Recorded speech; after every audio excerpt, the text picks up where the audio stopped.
जय बाबा स्वामी दोस्तों।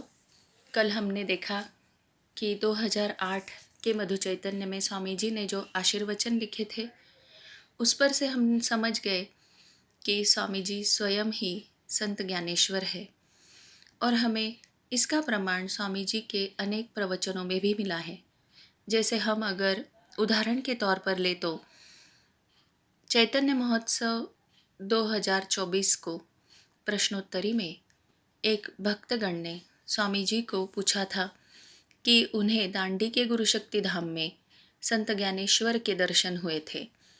तो उस घटना को उत्तर देते वक्त स्वामी जी ने अपनी खुद की एक अनुभूति शेयर की थी, बताई थी कि गुरु माँ के साथ स्वामी जी आळंदी के जो तट पर, आळंदी के जो मंदिर के बाहर बैठे हुए थे, समाधि मंदिर के बाहर।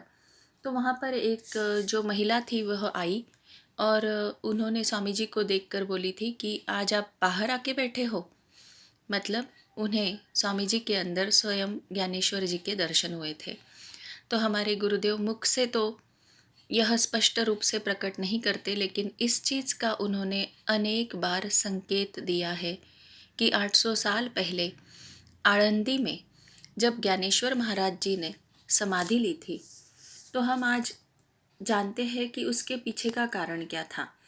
तो दोस्तों, हम सभी को पता है कि मधु चैतन्य 2020 में जो संत ज्ञानेश्वर जी पर एक जो आर्टिकल आया है उसमें कुछ चीज़ें जिस पर हम गौर कर सकते हैं। देखिए, ये जो है ये बालयोगी संत ज्ञानेश्वर नाम से यह हुआ था। उसके अंदर कुछ डिटेल्स है। जैसे जो संत ज्ञानेश्वर थे उन्होंने इतनी कम उम्र में ज्ञानेश्वरी लिखी और उन्होंने उनके जो बड़े भाई थे उन्हें ये पूछा था कि कुंडलिनी जागृति के लिए वह कार्य क्या वे कर सकते हैं क्या। लेकिन उनके जो बड़े भाई थे उन्होंने उनको उसकी अनुमति नहीं दी और कहा था कि ये कालखंड उसके लिए उपयुक्त नहीं है। और इसीलिए संत ज्ञानेश्वर को लगने लगा कि उनके जीवन का उद्देश्य ज्ञानेश्वरी लिखना अब पूर्ण हो गया है। इसलिए इतने कम उम्र में, 21 साल की उम्र में उन्होंने जीवंत समाधि ग्रहण की जो 1296 में थी। तो ये जो कालखंड है 1296 यानी 800 साल पहले का, और उस कालखंड में जब संत ज्ञानेश्वर ने समाधि ली थी इसी संकल्प के साथ ली थी कि जब वह काल आएगा, जब यह उपयुक्त काल समय आएगा तब वे वापस आएंगे और अपने जो भक्तगण है जिनको उन्होंने वचन दिया है कि जब यह कुंडलिनी जागृति की अनुभूति प्राप्त होने का अधिकृत समय आएगा तब वे आकर कुंडलिनी जागृति कराएंगे। और हम आज इसी कालखंड में जी रहे हैं जहाँ पर हमारे परम पूज्य गुरुदेव श्री शिव कृपानंद स्वामी जी आकर जो जो पसायदान में लिखी हुई बातें हैं वह उनके सानिध्य में हम सभी को अनुभूति के रूप में महसूस होती है। जैसे संत ज्ञानेश्वर ने पसायदान में लिखा था, चला कल्पतरुण से आरव चेतना चिंतामणिंचे गाव। मतलब वे ऐसा एक समाज चाहते थे कि जहाँ पर हर कोई मनुष्य एक चलता फिरता कल्प वृक्ष हो और संपूर्ण गांव ही गांव जो है वह संतों का बसे जिनकी कुंडलिनी जागृत है। और आज हम देख रहे हैं सेंटर्स के माध्यम से अलग अलग जगहों पे हर गांव में जो सामूहिकता स्वामी जी ने निर्माण की है, हर एक को आत्म जागृति देकर चला कल्पतरुंचे आरव चेतना चिंतामणिंचे गाँव, यानी चलते फिरते कल्प वृक्षों के गांव जो है वह निर्मित हो चुके हैं। और इसीलिए 800 साल का यह जो कालखंड है, जिस संकल्प से संत ज्ञानेश्वर ने समाधि ली थी, अब वह संकल्प पूर्ण करने के लिए वे स्वयं स्वामी जी के रूप में वापस आए हैं। इसीलिए उन्होंने ये जो घटना है इसको आळंदी से निर्माण हुआ संकल्प आळंदी में आकर अपनी वचन पूर्ति गुरु शक्तियाँ करने जा रही है। इसीलिए इसका नाम आळंदी से आळंदी तक ऐसा दिया गया है। मतलब 800 साल पहले संत ज्ञानेश्वर जी ने जिन जिन आत्माओं को वचन दिया था कि वे वापस आएंगे और उन्हें आत्म जागृति का अनुभव देंगे, उन सभी के लिए आज स्वामी जी के रूप में संत ज्ञानेश्वर वापस आळंदी में आ रहे हैं।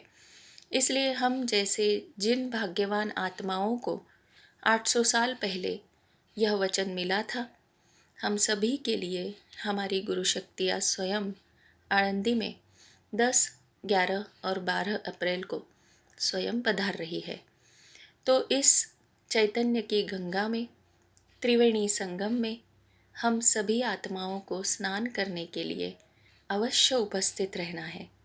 तो आप सभी आ रहे हो ना आळंदी में 10, 11 और 12 अप्रैल 2025 शाम को 5 से 8। यह जो इसका वेन्यू है मुंबई मराठा फ्रूट वाला धर्मशाला मैदान आळंदी। यहाँ पर यह आत्म अनुभूति बांटने का कार्य जो गुरु शक्तियों का 800 साल पूर्व का स्वप्न था वह पूर्ति होने के लिए ये कार्य होने जा रहा है।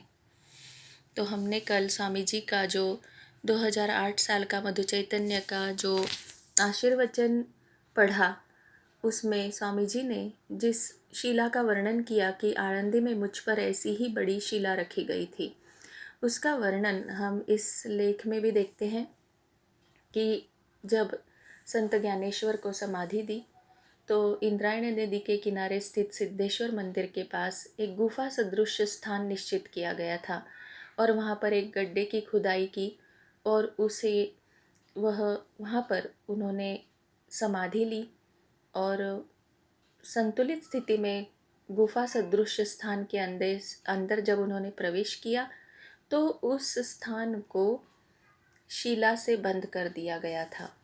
यहाँ पर हमें इसी वाक्य का प्रमाण मिलता है। और स्वामी जी के कल के हमने जो भाग 1 में जो आशीर्वचन पठन किया उसमें भी यही उल्लेख हमें देखने को मिलता है। इन सभी चीज़ों से हम समझ गए हैं कि गुरु तत्व एक है।